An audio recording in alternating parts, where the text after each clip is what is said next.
Hello everyone and welcome to another FPL video on the channel. In this video we'll be taking a look at how I did in game week 13 and looking forward at some potential moves and how we will line up in game week 14. So if you are enjoying the FPL content, please feel free to drop a like and subscribe, that would be much appreciated. But on to game week 13. As you can see, we got a total of 47 points. So in net we had Gw13 who got a total of 2 points. Didn't manage to keep the clean sheet, which is unfortunate, but nonetheless. Then we had Trippier against Tottenham, got 2 points. They kept a clean sheet for quite a while, but then Kane didn't manage to get the goal. Then we had Cancelo, who conceded against Brighton.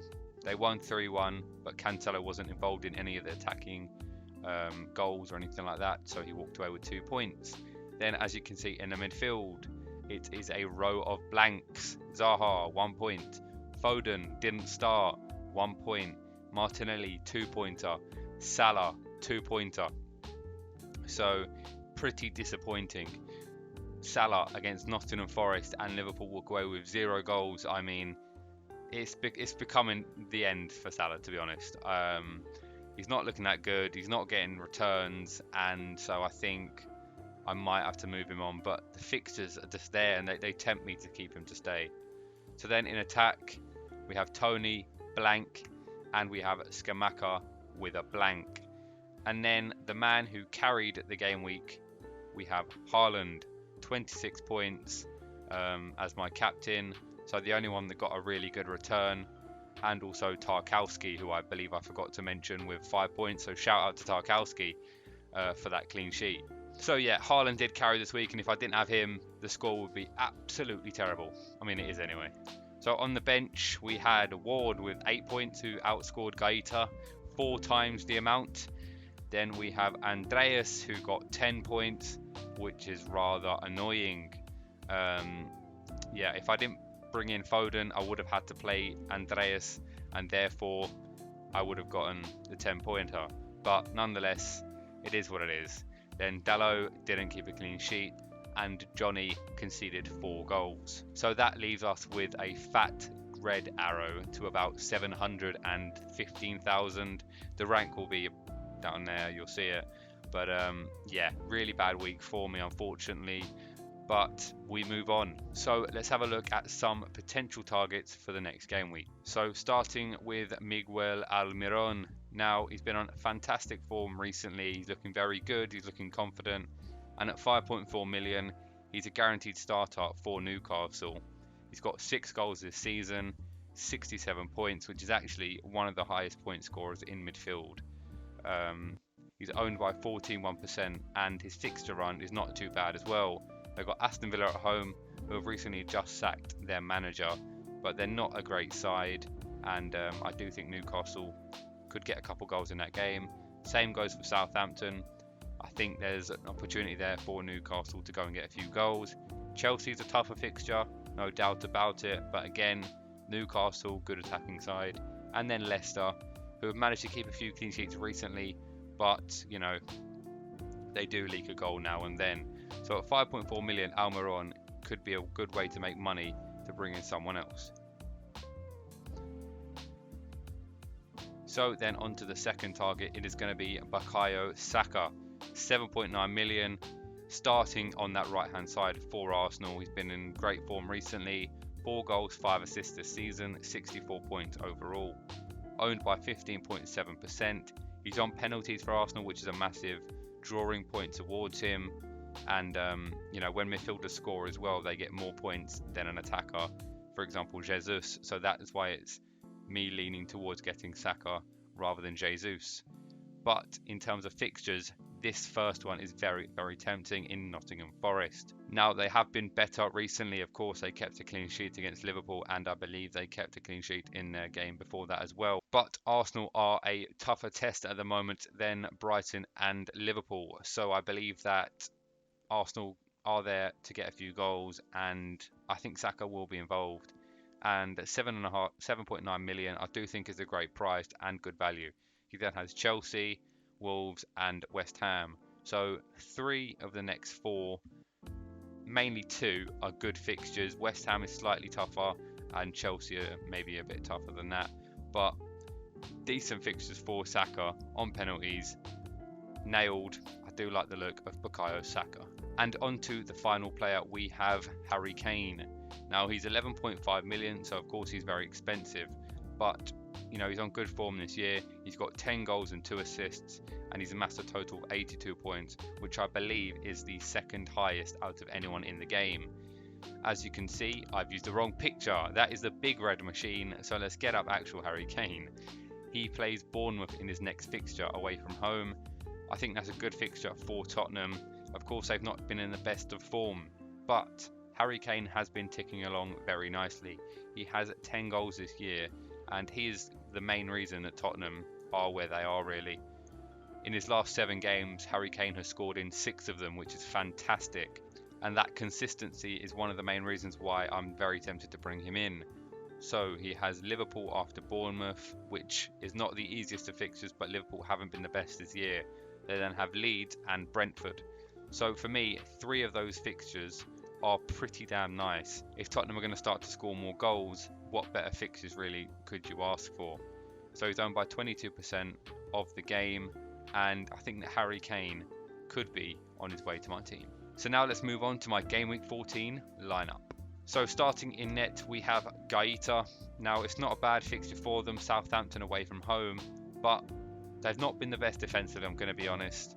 And do I expect them to keep a clean sheet? Probably not. This transfer is kind of looking like a bit of a bust, but he obviously did get 1 clean sheet for me, so you know, it's not terrible. Then we have Trippier, who plays Aston Villa. Good fixture for Newcastle, and I do think there is a high potential here for Trippier to get a clean sheet, as well as being involved in the attacking play. But then we have James Tarkowski. He plays Fulham away from home, and if Mitrovic is injured, that lessens their attack, you know, severely, and that potentially could mean that Everton have a better chance of keeping a clean sheet away from home. Do I think they'll do it? I think there's a good chance, actually, you know. I think Everton defensively is pretty solid. Lampard's got them set up nicely. And you know what? I'll back my guy James Tarkowski to get me back-to-back clean sheets. So now we have Cancelo against Leicester. Now I do think this is a great fixture for Manchester City. They have been a bit more defensively solid recently, Leicester, but I think Man City are too strong. And hopefully Cancelo can be involved down the flank and get involved in some attacking play. I think they'll keep a clean sheet in this game, if I'm going to be honest. I do. Historically, Leicester have been decent against City. They like to play on the counter, but I think this might be different this year. And hopefully Cancelo can keep a clean sheet and get involved in the attacking play. So then we have Diogo Dalot against West Ham. Now, it's not the easiest fixtures, West Ham. There is a chance here that West Ham will score, but I've got to play him, I think. He's always attacking for us. You know, he's got a great delivery on him as well. He is very, very forward-thinking, Dalot, and I do like that about him. Only thing for me is now, with Varane now being injured, that does severely ruin our defence. So it means we're going to have probably Lindelof and Martinez instead of Varane and Martinez. So it is a bit weaker. So that does lessen the clean sheet potential. But I can hope, and hopefully he gets an attacking return. So on to the midfield, we have Martinelli against Forest. Plum of a fixture. Now obviously Forest have been better recently, but I think Arsenal will probably be too strong for them. They obviously dropped points against Southampton. They're going to want to bounce back, and hopefully Martinelli can be involved. Then we have Foden against Leicester.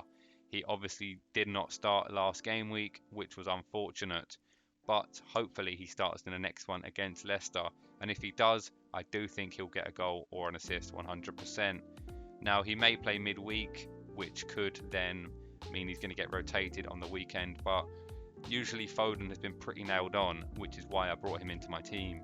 Then we have Salah against Leeds. Now he could make way, to be honest, this week, because I'm just getting sick of having him on my side. He's got the fixtures have been great, and he's just not been delivering. Leeds at home is a good fixture, so there is potential that he could bang, but for me, I think I might move him on. I might do, let's say, Salah to Saka, and then do Scamacca to Kane. I think that might be the play, but we'll come on to that in a second. So then we have Zaha against Southampton. Decent fixture.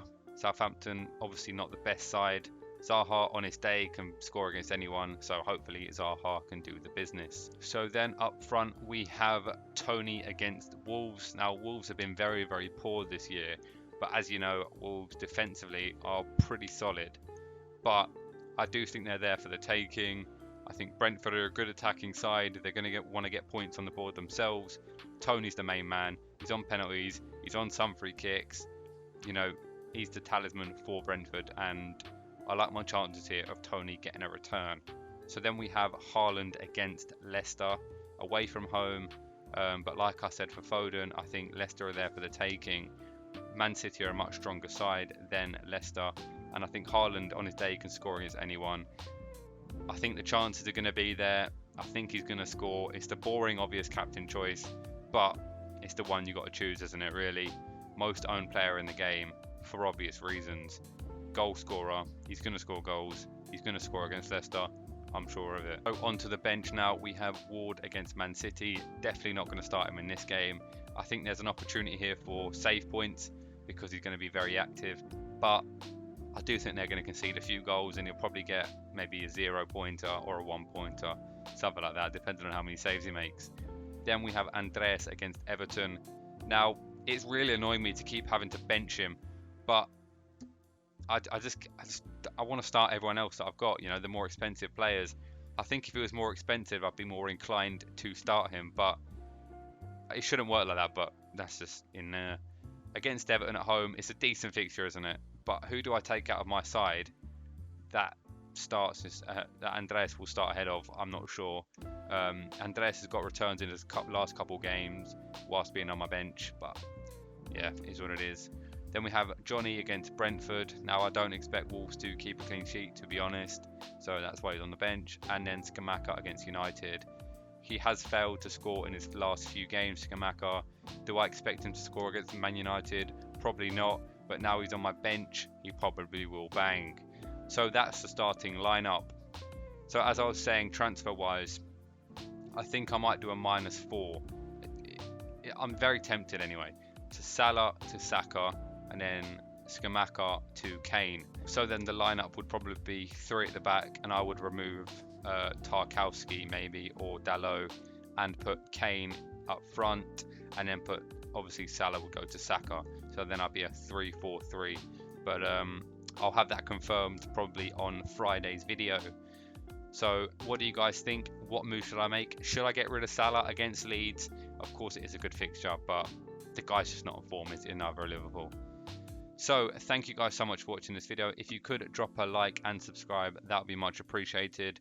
Thank you guys for all the support on the channel, all the likes and all the subscriptions. They are very much appreciated. But I hope you guys got a green arrow, unlike me. But I'll catch you all in the next video. Cheers, guys.